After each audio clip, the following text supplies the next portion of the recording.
हरी पगड़ी पहनी है, थोड़ा सा इसकी लाज रखिए। हरी पगड़ी तो लाज रखने के लिए है ही, परंतु इसका मतलब ये नहीं कि सच को कृपया मुझे बोलने। अब जो आप पूछ रहे हैं कि इसका उद्देश्य क्या है, इसमें जो प्रावधान किए जा रहे हैं, जो अमेंडमेंट लाए जा रहे हैं, वो भ्रष्टाचार रोकने के लिए नहीं है, उस वक्फ बोर्ड से मुसलमानों का कब्जा हटाने के लिए है। इसमें मुस्लिम अल्पसंख्यक हो जाएंगे और गैर मुस्लिमों का बहुमत हो जाएगा वक्फ बोर्ड के अंदर, और सरकारी लोगों का बहुमत हो जाएगा। आरएसएस के लोग घुसा दिए जाएंगे और इनकी नजर जो है वक्फ की जमीनों पर है। ये वक्त की जमीनों को कब्जाना चाहते हैं, उन्हें अपने उद्योगपति मित्रों को देना चाहते हैं। हुल्लड़ डिबेट में आपका स्वागत है। लोकसभा में वक्फ संशोधन विधेयक 2024 पेश हो गया है। कांग्रेस ने इस दौरान जमकर हंगामा किया। गृह मंत्री अमित शाह ने कांग्रेस पर पलटवार किया। केंद्रीय मंत्री किरण रिजिजू ने विधेयक पेश करते हुए जवाब दिया, सरकार जहां विधेयक को मुस्लिम के हित में एक सुधारात्मक कदम बता रही है, तो वहीं विपक्ष पुरजोर विरोध में उतरा हुआ है। विपक्षी दलों का कहना है कि विधेयक संविधान का उल्लंघन है और धार्मिक आजादी के खिलाफ है। इसी मुद्दे पर सपा प्रवक्ता राजकुमार भाटी ने गोदी एंकर के साथ साथ बीजेपी प्रवक्ता की बखिया उधेड़ कर रख दी। अंत तक देखिए यह शानदार डिबेट। अब आप ही बताइए भाटी जी, ये सरकार जमीन छीन लेगी, कब्जा कर लेगी, कब्रिस्तान और वो सब ले लेगी, ये तो गलत है ना भाटी साहब। सरकार कह रही है आप जानबूझ के मुसलमानों को भड़का रहे हैं, गुमराह कर रहे हैं, देश का माहौल बिगाड़ने की कोशिश कर रहे हैं आप। नहीं, सरकार के समर्थन में जो लोग भी बोल रहे हैं, चाहे वो संसद में बोल रहे हैं, चाहे संसद के बाहर, चाहे पार्टी के प्रवक्ता हैं, उनका कहना यह है कि इसमें भ्रष्टाचार है, भ्रष्टाचार खत्म करने के लिए लेकर आएंगे। जबकि भ्रष्टाचार खत्म करने का इसमें एक प्रावधान नहीं है। पहली बात तो अगर इसमें भ्रष्टाचार है तो उसका अर्थ ये है कि सरकारें भ्रष्ट हैं, क्योंकि बोर्ड बनाता है सरकार बनाती है, वक्फ बोर्ड का जो गठन करती है वो सरकारें करती हैं। ज़्यादातर प्रदेशों में बीजेपी की सरकारें हैं, केंद्र में 11 साल से बीजेपी की सरकार है। तो आप जिन लोगों को वक्फ बोर्ड में बैठा रहे हैं, भ्रष्ट लोगों को बैठा रहे हैं, इसका प्रमाण है, पहली बात। दूसरी बात, हमारे मोदी जी की स्टाइल है कि पेशेंट को तो मलेरिया है, वो पेट का ऑपरेशन करते हैं। अब मलेरिया के पेशेंट का पेट का ऑपरेशन करने की जरूरत क्या है? जब भी मोदी जी कोई बड़ा फैसला लेते हैं तो उद्देश्य इनका होता कुछ है और बताते कुछ है। जब नोटबंदी की थी तो कहा था कि इससे ब्लैक मनी बंद हो जाएगी और नकली नोटों की छपाई बंद हो जाएगी, आतंकवाद की कमर टूट जाएगी, जबकि कोई तुक नहीं थी। और उसके थोड़े दिन बाद ही नकली नोट पकड़े जाने लगे, नकली नोट छप रहे थे। यहाँ क्या मंशा है? नहीं, वही बता रहा हूं मैं, उसी पे आ रहा हूं बिल्कुल। कृषि बिल लाए तो उसमें यही कहा गया कि नहीं, किसानों के, इससे किसानों की संपन्नता बढ़ेगी। 700 किसान शहीद हो गए। रोजाना कहते रहे ये तो बिके हुए लोग हैं, खालिस्तानी हैं, पाकिस्तानी हैं, इन्हें समझ ही नहीं है, इनके अंदर दिमाग ही नहीं है। कांग्रेस के फिर वो वापस लेना पड़ा, फिर वापस लेना पड़ा। कांग्रेस के सांसद ने बोला था आज आरपी सिंह जी, आपने हरी पगड़ी पहनी है, थोड़ा सा इसकी लाज रखिए। हरी पगड़ी तो लाज रखने के लिए है ही है, परंतु इसका मतलब ये नहीं कि सच को कृपया मुझे बोलने। अब जो आप पूछ रहे हैं कि इसका उद्देश्य क्या है, इसमें जो प्रावधान किए जा रहे हैं, जो अमेंडमेंट लाए जा रहे हैं, वो भ्रष्टाचार रोकने के लिए नहीं है, उस वक्फ बोर्ड से मुसलमानों को कब्जा हटाने के लिए है। इसमें मुस्लिम अल्पसंख्यक हो जाएंगे और गैर मुस्लिमों का बहुमत हो जाएगा वक्फ बोर्ड के अंदर, और सरकारी लोगों का बहुमत हो जाएगा। आरएसएस के लोग घुसा दिए जाएंगे और इनकी नजर जो है वक्फ की जमीनों पर है।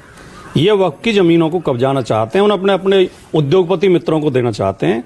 इस समय देश में जो सबसे ज्यादा महंगाई है वो जमीन पर है। आपने कहा जिसमें भ्रष्टाचार मिटाने रोकने का कोई प्रावधान ही नहीं है। अरे सर, डीएम सर्वे करेगा ना, तो भ्रष्टाचार तो वहीं, सबसे पहले तो वहीं निपटेगा भ्रष्टाचार, उसके बाद कोर्ट भी जा सकते हैं।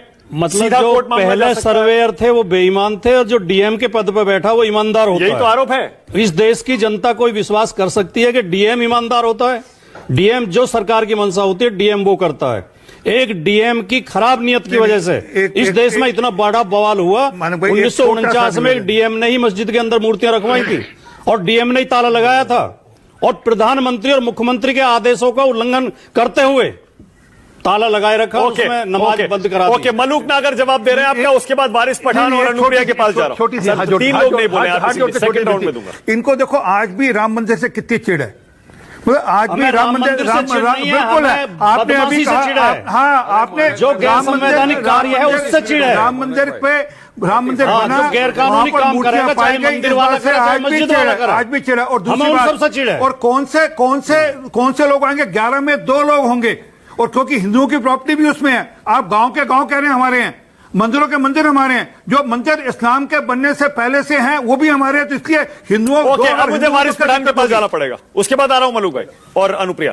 वारिस पठान, आप बोलिए, अब जरा बताइए जरा वारिस भाई, ये सरकार जमीन कैसे ले लेगी? डीएम पर यकीन नहीं है क्या? देखिए मानक भाई, आप बोलिए। नहीं, हम तो पहले दिन से बोल रहे हैं ये जो बीजेपी सरकार ने वक्फ अमेंडमेंट बिल लाया है ये पर से इलीगल है, ये अगेंस्ट द कॉन्स्टिट्यूशन है, असंवैधानिक है, ये violation of article 14, 25, 26 of the constitution है, क्योंकि इसमें ऐसे ऐसे अमेंडमेंट है जो साफ दर्शाता है कि बीजेपी की नीयत में ही खोट है। वो चाहते हैं हमारे वक्फ की जमीन को उसरफ करना।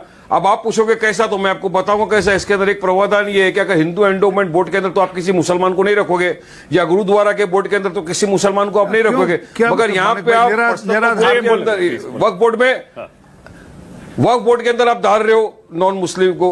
हाँ, ये एक। सेकंड चीज आप ये कर रहे हो कि आप जो लिमिटेशन का पीरियड है वो यहां पर तो कम है, दूसरी जगह तो बराबर है। तीसरा आप क्या कर रहे हो, एसडीएम को, डीएम को और कलेक्टर को पावर दे देते हो। कौन से राज्य का, स्टेट का डीएम या कलेक्टर अपने स्टेट के अगेंस्ट बात करेगा? वो तो जो बोलेगा सरकार को, नहीं साहब ये इलीगल है, ये अतिक्रमण है, ये वक्फ की जमीन नहीं है, जब्त कर लो, उसको सीज कर लिया जाएगा। अब इसलिए हम बोल रहे हैं कि सरकार की नीयत ये है कि वक्फ की जमीन हड़प जाए। अब बात नंबर 2, इंपॉर्टेंट बात ये कि जब मुस्लिम पर्सनल लॉ बोर्ड ने एक वेबसाइट निकाला था कि जिसको आपत्ति है वो आपत्ति दायर करे, करोड़ों लोगों ने ऑब्जेक्शन ले लिया। जब तमाम देश का मुसलमान नहीं चाहता कि वक्फ अमेंडमेंट बिल आए तो मोदी को क्या जिद पड़ी है? पूरा विपक्ष नहीं चाहता कि ये बिल आए तो क्या जरूरत पड़ी है? अब कुछ चिल्लर लोग हैं, कुछ मोदी भक्त हमारे कम्युनिटी में भी है, मीर सादिक, मीर जाफर की औलादे हमारे यहां भी है, जो अपने खुद के जाति मफाद के लिए ये बिल का समर्थन कर रहे, मगर उसको देश का मुसलमान कभी माफ नहीं करेगा मानक भाई, क्योंकि ये हमारे मजलूमों की, बेवाओं की, यतीमों का अधिकार है। हमने चैरिटी से दिया है, ये अल्लाह की अमानत है, ये अल्लाह के नाम पे हमने चैरिटी कैसे बन रहे हैं, कैसे दुकानें बन रही हैं उस पे, और क्यों इतनी लाख एकड़ जमीन है, दुकानों से तो पैसा उसका आ रहा है, किराया 10 करोड़ रुपए आ रहा है, जी, बताइए जरा। नहीं, अरे किराया आ रहा है, किराए आज से 10 साल पहले 2.25 लाख करोड़ रुपए कीमत थी। नहीं, वो आप छोड़ो, वो मैं आपके हिंदू एंडोमेंट बोर्ड की बताऊं बात। 4 स्टेट के अंदर 13.5 लाख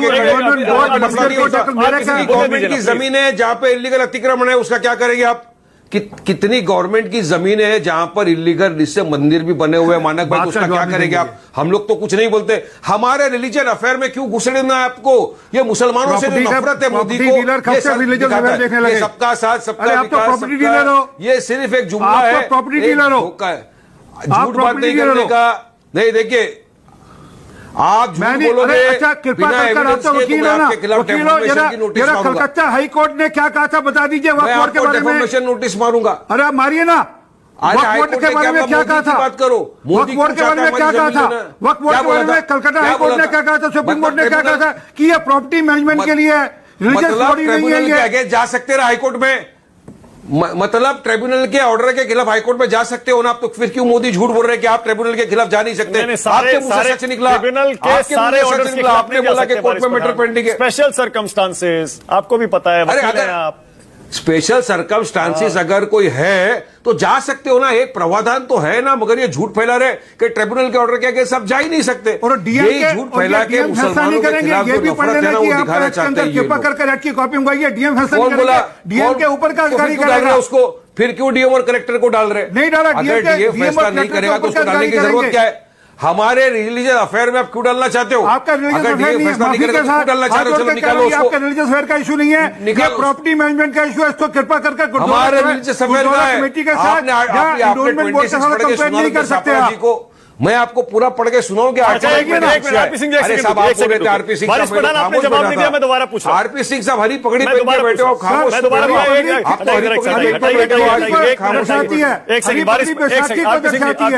सुनिए, वारिस पठान आपने जवाब नहीं दिया, मैं दोबारा पूछ रहा हूँ। वारिस पठान, वारिस भाई जरा बताइए, आरपी सिंह जी प्लीज रुकिए ना सर, रुकिए ना एक मिनट। वारिस पठान, मैं ये कह रहा हूँ लाखों एकड़ जमीन पर कमाई वक्फ बोर्ड को 10 करोड़ रुपए कैसे हो रही है? हजारों करोड़ होनी चाहिए कमाई, ये पैसा कहां जा रहा है? मानक भाई आपको, अरे कौन ये मानक भाई आपको कौन ये डेटा दे रहा है? किनकी बातों पे आप यकीन कर रहे हो? बीजेपी की? ये झूठ के सिवा कुछ परोसेंगे? अच्छा, यही सब झूठ बोल खाने की इनकी नीयत है, यही नीयत है इनकी, झूठ फैला, झूठ परोसो। मतलब आप ये कह रहे हैं वक्फ बोर्ड में कोई भ्रष्टाचार नहीं है, उसका भाड़ा भी आता है। आप ये कह रहे हैं जितनी जमीनें दान में मुसलमानों ने दी है, वक्फ बोर्ड बहुत बढ़िया काम कर रहा है। अगर ऐसा है तो इतनी लाखों एकड़ जमीन के बावजूद मुसलमानों की हालत देश में खराब क्यों है? क्यों साक्षरता दर सबसे कम है? अगर कोई घपला कर रहा है, सुनिए, अगर कोई घपला कर रहा है, कोई चीटिंग कर रहा है, तो उसके लिए कानून कायदा है, आईपीसी सेक्शन के थ्रू केस होता है, वक्फ बोर्ड है, ट्रिब्यूनल है, उसके बाद हाईकोर्ट में जा सकते हैं। क्या मुझे बताओ, हिंदू एंडोमेंट बोर्ड में कुछ नहीं होता? गफले हर जगह है मानव भाई। ठीक है, ओके। अब रुकिए, एक सेकंड रुकिए, एक सेकंड रुकिए, एक सेकंड रुकिए, सरकार क्यों नहीं हटाया उन्होंने? ठीक है, माफिया को क्यों नहीं हटाया? हाँ ठीक है, अब रुकिए। राजकुमार भाटी कह रहे थे अभी डीएम पर यकीन कैसे करेंगे, लेकिन जहां जहां राज्य सरकारें विपक्ष की हैं वहां तो डीएम पर यकीन करेंगे ना। देखिए, डीएम किसी की भी सरकार हो, डीएम यस मैन होता है। हाँ। जो मुख्यमंत्री इशारा कर देता डीएम वो करता, और डीएम कहां कहां कितना अन्याय करते हैं। अभी सिंह साहब हमें कर्नाटक कहां का कलकत्ता हाईकोर्ट का आदेश तो मैं बोल रहा दे रहे थे, याद दिला रहे थे। कल ही सुप्रीम कोर्ट का आदेश आया उत्तर प्रदेश में प्रयागराज में, जो अतीक अहमद से नाम जोड़ के जिनके मकान गिराए गए, सुप्रीम कोर्ट ने खिंचाई की है। मैं ये कह रहा हूं जहां जहां इंडिया गठबंधन की राज्य सरकारें हैं वहां कोई दिक्कत नहीं है ना, सवाल वहां तो डीएम आपकी बात मानेगा। देखिए, इसका क्या मतलब है? कल को पूरे देश में हमारी सरकार हो जाएगी तो क्या डीएम अच्छे हो जाएंगे? ये तो आपकी बात मानेंगे ना, वो सरकार की ही बात मानते हैं। तो आपकी बात मानेंगे मतलब, तो हमें इससे क्या मतलब है? उन्हें न्याय करना चाहिए। तो न्याय तो करेगा फिर वो। नहीं, ऐसा कुछ नहीं। मतलब इंडिया गठबंधन के राज्यों में तो न्याय होगा ना। आप गलत मैं एक बहुत महत्वपूर्ण बात कह रहा हूँ। डीएम सरकार का यसमैन होता है। ओके, मलूक जिसकी सरकार हो। ठीक है, मलूक नागर और अनुप्रिया, पहले मलूक नागर आप बिल्कुल फ्रिज। मलूक भाई जरा बोलिए, ये मुसलमानों की जमीन ले ली जाएगी, उसके बावजूद ये जो आप समर्थन कर रहे हैं ना इस बिल का, वारिस पठान तो कल वीडियो भी बनाकर बोल रहे थे मुसलमान माफ नहीं करेगा आपको। अच्छा, एक सेकंड ले लूं मैं। तुर्की के मुसलमानों ने माफ कर दिया था और किश्तवाड़ के मुसलमानों ने आपको भी माफ कर दिया था, आपकी जानकारी के लिए। दोनों जगह हम चुनाव जीते थे और दोनों जगह 70% मुसलमान है, आपकी जानकारी। मलूक नागर बोलिए, मलूक नागर। आप हारेंगे। हाँ, मानक भाई करेंगे तो हारेंगे। 2-3 पॉइंट हैं। क्या गरीब मुसलमानों को न्याय मिले और इतनी बड़ी लाखों एकड़ जमीन में कुछ इस तरह की व्यवस्था सरकार बनाए जो उन गरीब मुसलमानों का भला हो सके, क्या ये नहीं चाहते? दूसरा, जो अभी हमारे भाई राजकुमार जी से आपका बड़ा प्यारा सा कन्वर्सेशन चल रहा था, क्या मैं ये मानूं कि कांग्रेस और उसकी साथी पार्टियां ये एडमिट कर चुकी हैं कि डीएम ठीक काम नहीं करेगा, डीएम सरकार के कहने से काम करता है? तो क्या ये एडमिट फैक्ट है कि ये मान चुके कि पूरे देश में अब सो कॉल्ड इंडिया गठबंधन की सरकारें नहीं आएंगी, एनडीए की सरकारें आएंगी और इसलिए डीएम उनके कहने से काम करेगा? क्या इस बात का ये माने? तीसरा, जो पिछड़े हिंदुओं में भी होते हैं, पिछड़े मुसलमानों में भी होते हैं, जो अभी राजकुमार जी का नारा पीडीए का, क्या मुसलमानों में पिछड़े जो बहुत दबे कुचले लोग हैं उनको इस बिल में आने से जो फायदा मिलेगा, तो क्या ये पीडीए का नकली बात है? हिंदुओं के पीडीए की बात करते हैं, मुसलमान के पीडीए की बात, पिछड़ों की बात ये क्या नहीं करते हैं? दूसरा, जहां कहीं गरीब मुसलमानों की प्रॉपर्टियां दबी हैं या कहीं गरीब मुसलमानों के साथ किसी की दुकान, किसी का ऑफिस अलॉट है और उनके घर में कोई ट्रेजेडी हो गई और उसको दूसरे को दे दिया, तो क्या ये गरीब मुसलमानों को न्याय नहीं दिलाना चाहते? जो हमारे सप्रा साहब बैठे उन्होंने कहा ये संवैधानिक संस्था है। माफी चाहता हूं सप्रा साहब, आप बहुत अच्छे आदमी हैं, पढ़े लिखे हैं। ये धार्मिक संस्था तो है नहीं पर संवैधानिक भी नहीं है, ये वैधानिक संस्था है और वैधानिक संस्था के लिए देश के संविधान के अनुसार, देश के कानून के अनुसार पहले अगर डीएम को पावर आए, फिर एडिशनल कमिश्नर को पावर आए, फिर कमिश्नर को पावर आए, फिर प्रदेश के जो बोर्ड होता है बोर्ड को पावर आए, फिर सिविल कोर्ट को पावर आए, फिर हाई कोर्ट को पावर आए, फिर माननीय सुप्रीम कोर्ट को पावर आए, तो क्या आप संविधान के अनुसार देश चले ये नहीं चाहते?